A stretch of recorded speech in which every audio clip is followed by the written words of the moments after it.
Ndagusuhuje kandi nkwifurije ibihe byiza. Iki kiganiro tugiteguye imvura imaze iminsi igwa. Kandi nk'uko bigaragara mu itangazo rya Meteo Rwanda ryo kuwa 20 Mutarama 2024 ryerekana iteganyagihe ryo kuva tariki 21 kugeza ku ya 31 Mutarama umwaka w'2024 imvura iracyahari. Ariko se imvura igwa iteka ryose?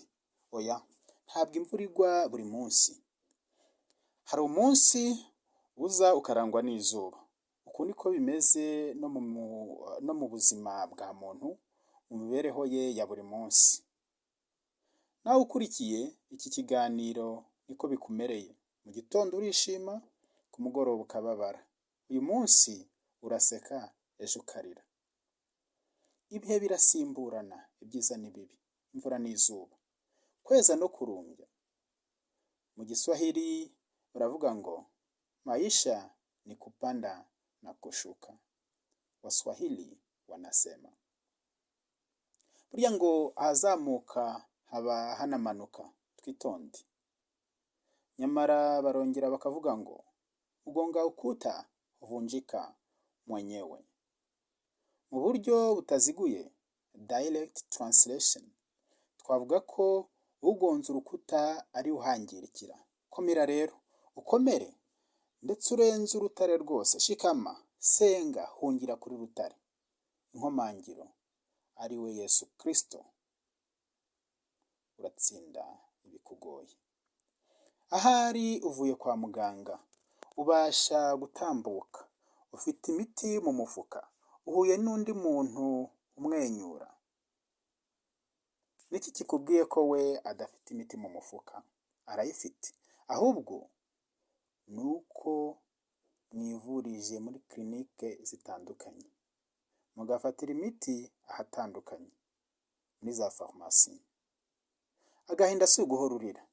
Buri wese muri twe afite ibyo ahisha, ntashaka ko bimenyekana. Tugenda n'ibanga ndetse rikomeye, yaba uworoheje yaba ukomeye. Buri wese afite ikimushobora. Turasabwa kureba uko abandi batareba. Make a difference. Nkunda introduction za umurongi Sabin wa ISIMBI TV.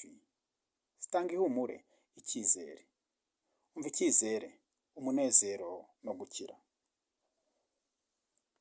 Abagabo babiri bari muri gereza. Amaso y'umwe yari yerekeje ku nyenyeri zishashagirana kandi zimurika zirimbishije isanzure.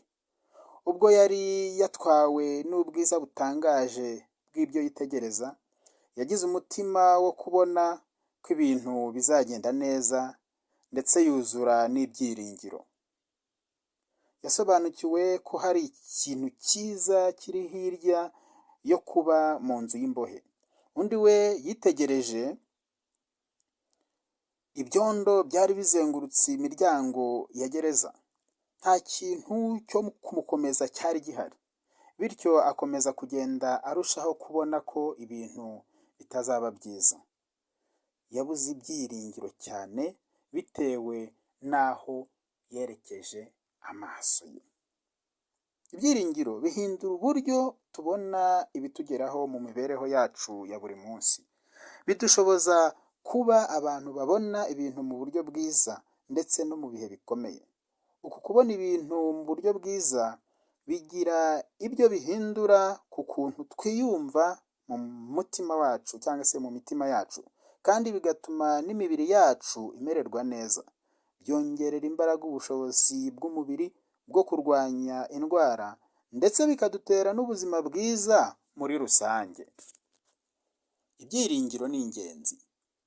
Yesaya 50:7, kuko umwami Imana izantabara, nicyo gituma ntamwara.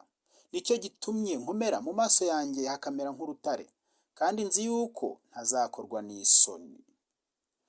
Mbese urakennye? Ihangane, nta kinanira Imana. Urasabwa uruhare rwawe, nyamara ariko no gukora, kwizera no gusenga. Abafilipi 4:19, kandi Imana yanjye izabamara ubukene bwanyu bwose nk'uko ubutunzi bw'ubwiza bwayo buri muri Kristo Yesu. Mbese ufite ubutunzi? Komeza icyo ufite, ntiwirare. Umwanzi Satani ni umunyazi.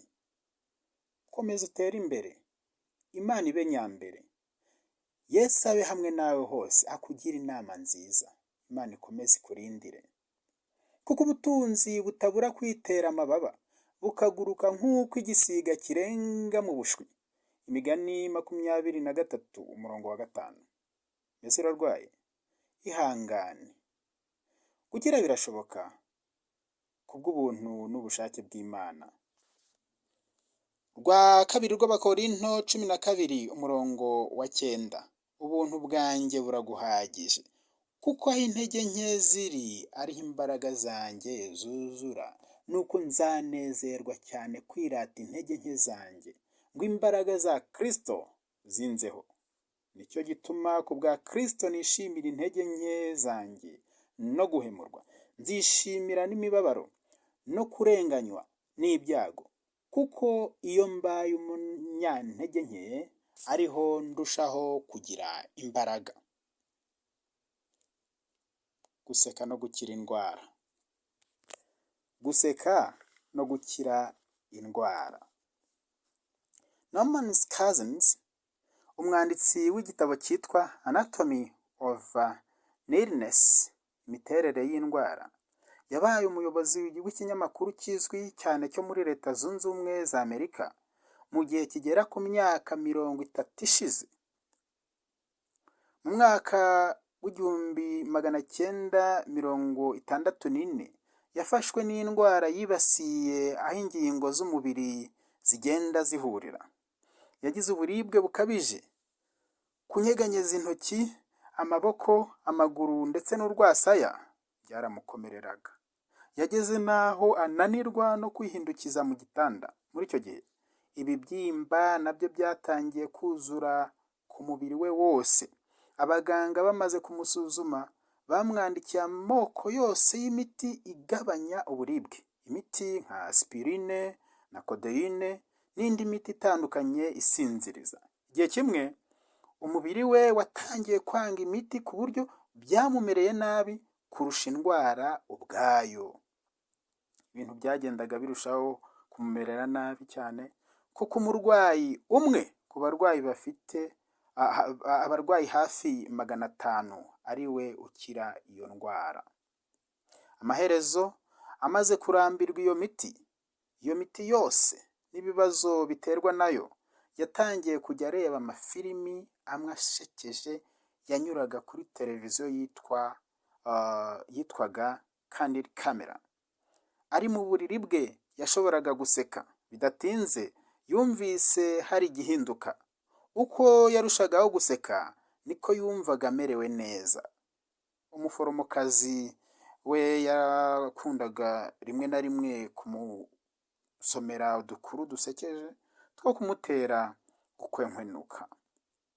Uko igihe cyahitaga, isuzuma rya muganga ryerekanaga ko agenda yoroherwa. Hashize igihe ibibyimba byo ku mubiri we byarakize, asubira ku kazi ke. Nyuma y'igihe gito, uwo mugabo utarashoboraga kwihindukiza mu gitanda yatangiye gukina umupira wa tennis, golf, gusiganwa ku mafarashi no agacuranga inanga. Nubwo nta muntu n'umwe wavuga ko guseka ari umuti w'indwara zose, nta gitangaje ko imyifatire myiza ishobora gutera impinduka nziza ku buzima bwacu. Umunezero utera gukira indwara. Ikaze buri munsi kuri Kwizera Ildefonse Official. Ubuzima waba urimo bwose, ndakurarikira kureba ibintu mu buryo bwiza. Be optimistic. Umuririmbyi umwe yaravuze ngo, tekereza ibyiza, wihutiraho. Shalom.